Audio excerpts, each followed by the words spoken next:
Hey, fatty. This is how you cut body fat after a dirty bulk.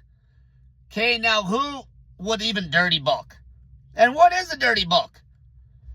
If you're a fat peg, okay, basically this dirty bulking and cutting protocol, you do only the second part, all right? Lean meat, whole food carbohydrates, eating as much as you want, no added fat, no added sugar. Now, if you're some skinny kid that's trying to stay lean and you're trying to build muscle, lose the body dysmorphia. You need to put on some fluff, get jacked. Now, the thing about dirty bulking, it can get overly dirty. Okay, you still want to eat a lot of whole foods. But if you have a sticking point, for example, maybe your lifts aren't going up in the gym or you're not gaining any weight because you actually want the weight to go up, okay, then you would dirty it up. Okay, you don't need to go full tilt, dirty dog shit food right off the bat. Okay, maybe instead of the chicken breast, you're talking thighs and drumsticks. Okay, a little dirtier. Okay, just keep the gains coming. The extra weight you can gain if you're a skinny little pencil neck will give you confidence to throw weights around in the gym. It's going to crank your intensity up. The problem is, a lot of people will get fat on a dirty bulk, gain some fluff, and then they don't know how to cut the weight.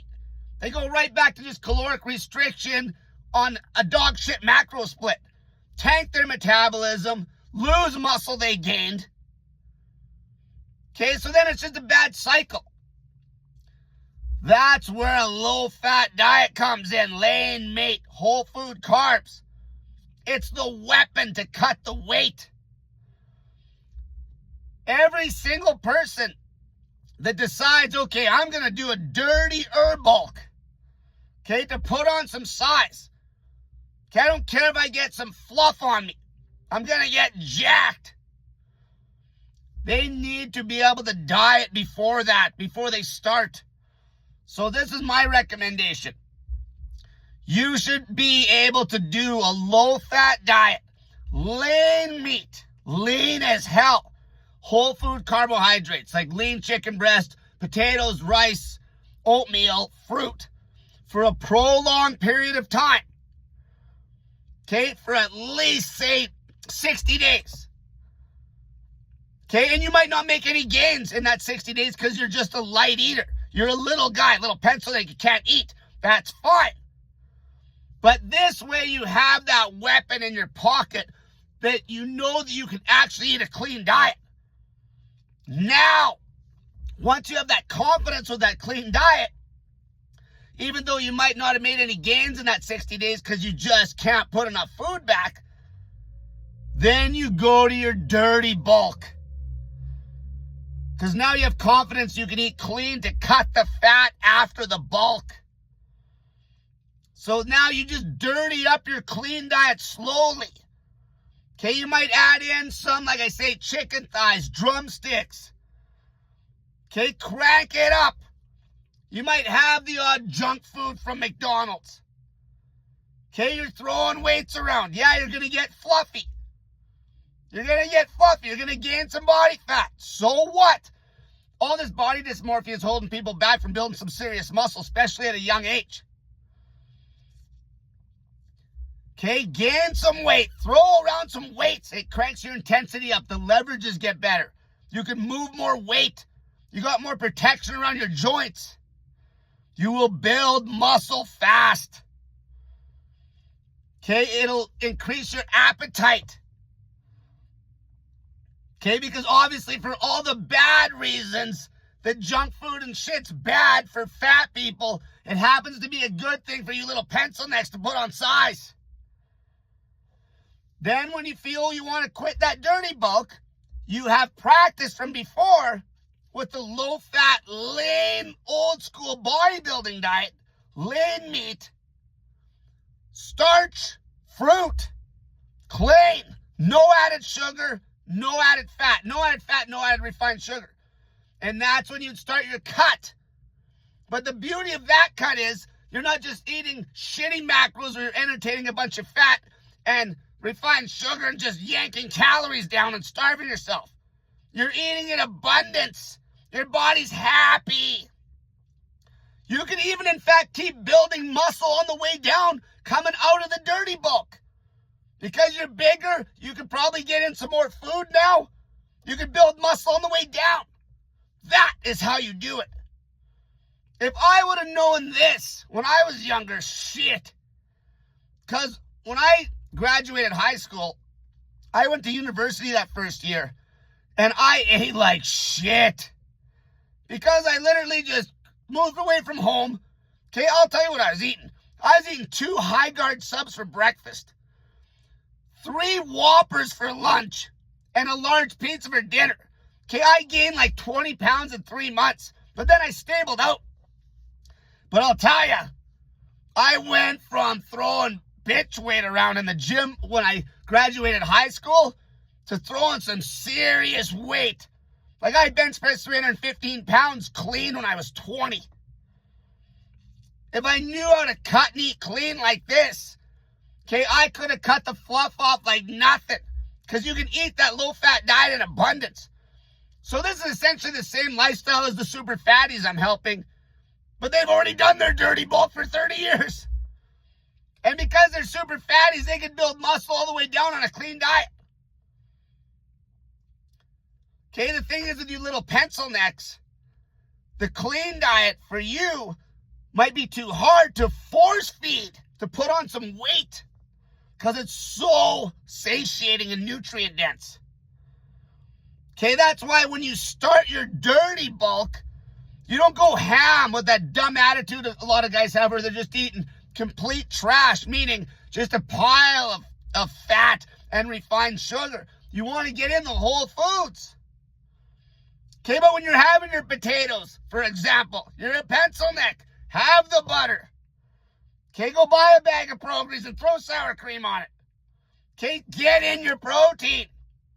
Lean meat when you're cutting, but you can fatten up the meat when you're on the bulk. But don't go with the greasiest, shittiest meat sources like processed sausages and shit. We're talking chicken thighs, drumsticks. You're a young guy. Okay, young girls, the same shit. Same shit. Okay, throw some fat on. Don't have to get overly fat. You just practice that clean diet first. That's your weapon, is that clean, low-fat diet. Because what will happen when you come off that dirty bulk, all you do is start eating clean. Which is exactly the thumbnail I put in this video. That's Lee Priest.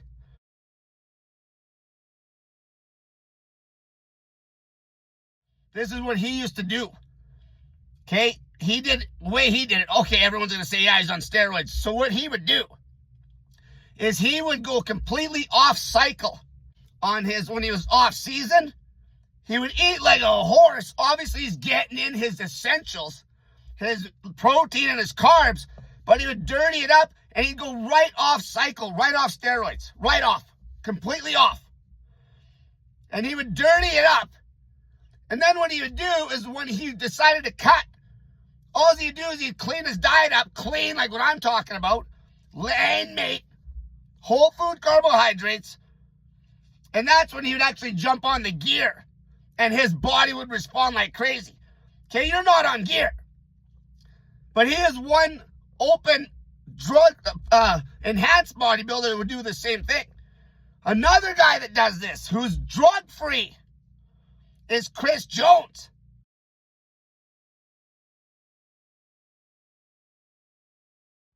"100% Lifetime Natural." Check out Chris Jones's YouTube channel, Beast Mode Jones.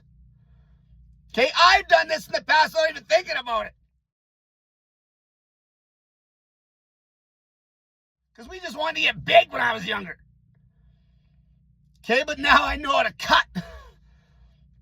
And I'm not just cutting by yanking the calories down on dog shit food. You're not eating like shit. When you're cutting, you're eating in abundance. Lean protein, whole food carbohydrates. So now you have a way higher calorie output. Your metabolism's fast. This is where people make the mistake. Anybody that's bulking, they start cutting by yanking calories down and still entertaining a bunch of dietary fat and refined sugar, body's not happy. They risk a lot of muscle loss. Where you can build muscle all the way down. Okay, you can build muscle all the way down. Shit, you can be low double-digit body fat percentages and jack eating like a pig on that low-fat diet. This is how you do it. Okay? First, you got to get rid of the body dysmorphia. Be able to put on a little bit of fluff so you can chuck around some weight. You practice that clean diet first for, say, 60 days, even 3 months. Try to put on some weight force-feeding the clean diet optimally. So that's how you would start.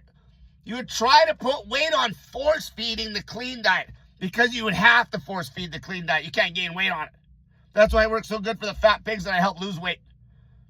You have to force-feed the clean diet to put any weight on. And I mean force-feed. You got to make it like your job to eat. And as soon as you start stalling out on your gains on the clean diet because you just can't eat enough, because you're not Ronnie Coleman and Jay Cutler or even me, where I could throw some serious food back for a natural, you dirty it up. Break the plateau. Break a sticking point. Dirty it up. Dirty it up slow. Slowly dirty it up. Don't just go buy Oreos and shit and start drinking milkshakes at McDonald's. Slowly dirty it up. Okay, keep your cardio there. Keep your heart health high. Stay in shape. And then when you want to put the cap on the dirty bulk, all you need to do is go back to the low-fat diet, lean meat, whole food carbohydrates, no added fat, no added sugar. Your body will start responding perfectly. You'll start cutting body fat, if not even still building muscle all the way down. And that, my skinny pencil neck friends, is how you're going to build muscle like crazy and get jacked and not be scared of staying fat for the rest of your life in perma-bulk mode. And you super fat pigs, this is how you're going to get lean for life. Crazy energy, no hunger, no hunger. Okay, no added fat, no added sugar. Just eat, fatty, just eat.